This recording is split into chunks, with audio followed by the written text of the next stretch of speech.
Cette capsule vous est présentée par Evo Retro, marque cool d'accessoires de jeux vidéo et de protecteurs pour mettre en valeur vos collections de figurines Funko Pop ou cartes Pokémon. Bonjour, Gilles ici pour Ciné Techno. Je vous parle du coffret en DVD de Classic Monsters, l'anthologie. Ce coffret contient toute une série de films mettant en vedette Bela Lugosi, Boris Karloff et Lon Chaney Jr., distribué par Elephant Films, sorti en magasin le 24 mai 2022. Ce coffret contient 30 films de science-fiction et d'horreur distribués par Universal au cours des années 1930, 1940 et 1950. Vous y croiserez des vampires, des savants fous, des momies, des loups-garous et beaucoup d'autres créatures étranges et inquiétantes. Je vais vous dire une chose, sans même avoir vu ces films, c'est un peu comme si vous les avez déjà vus. Tout le monde a déjà entendu parler des classiques originels, Dracula de Todd Browning, Frankenstein de James Whale, etc. Ces films ont connu un immense succès, ils ont posé les bases pour l'imaginaire collectif centré autour de l'horreur. Mais j'ai bien l'impression que c'est avec toute leur suite que ces monstres ont finalement pénétré notre inconscient, avec ces multiples franchises parfois interconnectées, que ces images du monstre de Frankenstein, des loups-garous, des momies ou des vampires réapparaissent finalement régulièrement encore aujourd'hui, ne serait-ce qu'à chaque Halloween. Ce coffret n'est pas une intégrale des monstres de la Universal, c'est pas non plus une intégrale des franchises les plus célèbres de leur registre. Ce que vous trouverez donc ici, c'est 3 coffrets distincts, collectés en un méga coffret. Chacun des mini-coffrets contient donc 10 films. Le premier volume contient les suites de la franchise Dracula, c'est-à-dire La fille de Dracula, Le fils de Dracula, La maison de Dracula. On retrouve également les suites de la franchise de l'homme invisible, Le retour de l'homme invisible, La femme invisible, L'agent invisible contre la Gestapo et La vengeance de l'homme invisible. Et finalement, on a droit aux 2 suites de La créature du lac noir, soit La revanche de la créature et La créature est parmi nous. Et en bonus, on a droit à un film de Jack Arnold, Le monstre des abîmes. Le deuxième volume contient les suites de la momie, donc la main de la momie, la tombe de la momie, le fantôme de la momie et la malédiction de la momie, les suites de Frankenstein, donc le fils de Frankenstein, le spectre de Frankenstein, Frankenstein rencontre le loup-garou, la maison de Frankenstein, le monstre de Londres et She-Wolf of London. Ces 2 derniers films font partie de la franchise du loup-garou. Le troisième volume ne contient aucun film d'une franchise célèbre. On a donc droit ici à une variété de films d'horreur distincts. L'île du Docteur Moreau, Le chat noir, Le corbeau, Docteur Cyclope, Vendredi 13, pas celui avec Jason Voorhees, Night Monster, Le château de la terreur, Tarantula et Le peuple de l'enfer. J'ai dit qu'on retrouvait donc toutes les suites des grosses franchises de la Universal et je précise qu'on ne trouve ici donc aucun des films originaux de la franchise, donc cherchez pas Dracula, Frankenstein, La momie, Le loup-garou ou La créature du lac noir. Parmi les titres manquants, j'ajouterais également la première suite de Frankenstein, La fiancée de Frankenstein, donc, ainsi que les suites parodiques avec Abbott et Costello qui ne figurent pas dans ce coffret. Bon, maintenant qu'on a bien inventorié le contenu, on va pouvoir s'intéresser à la qualité de l'ensemble. On va se le dire, beaucoup de ces films ont quand même pris un bon coup de vieux. Ce sont presque tous des films en noir et blanc et le fait de regarder ces films coup sur coup met bien en évidence certaines répétitions dans les recettes.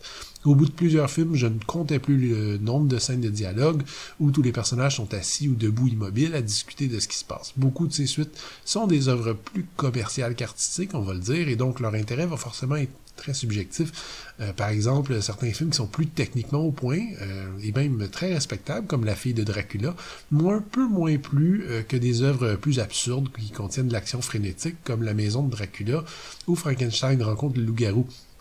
Mais je dirais qu'il y en a donc pour tous les goûts ici, et globalement, même si ce ne sont pas nécessairement les franchises les plus admirables, je dois admettre que j'ai eu beaucoup de plaisir à regarder les films de l'homme invisible, à cause des histoires assez surprenantes et des effets spéciaux excellents, ainsi que ceux de la momie, plus exotiques, et comme le mentionne Jean-Pierre Dionnet dans l'un des suppléments, conçus presque comme une série de films avec une histoire unique qui se continue d'un film à l'autre.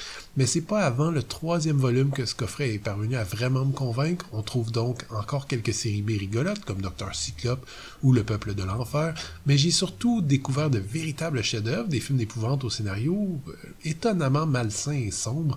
Je retiendrai donc surtout L'île du Docteur Moreau, qui est selon moi probablement la meilleure adaptation du livre de H.G. Wells, même si l'auteur à l'époque la détestait, qui offre des maquillages saisissants, des performances géniales et des moments qui sont franchement glaçants.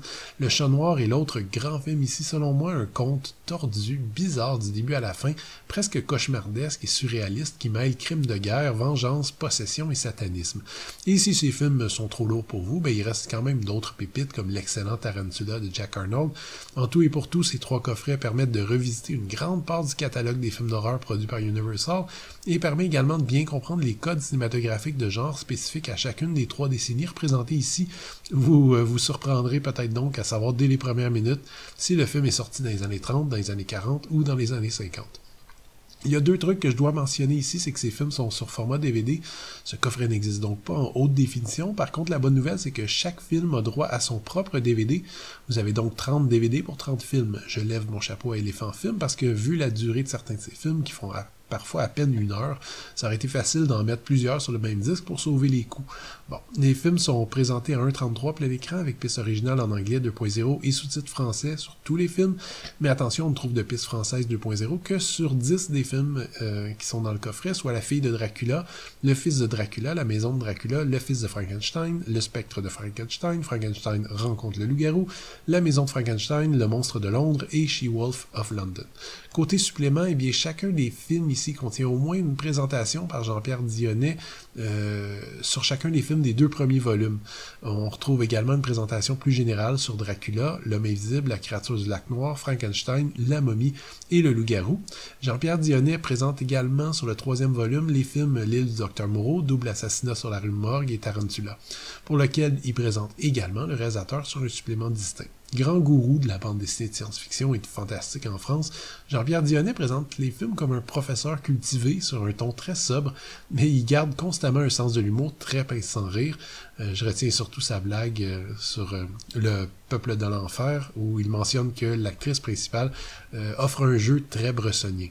Les présentations des films restants sur le 3e volume sont faites par Nicolas Stanzik et Eddie Moine, et on trouve aussi une entrevue avec le musicien Jazz Coleman à propos de L'île du Docteur Moreau.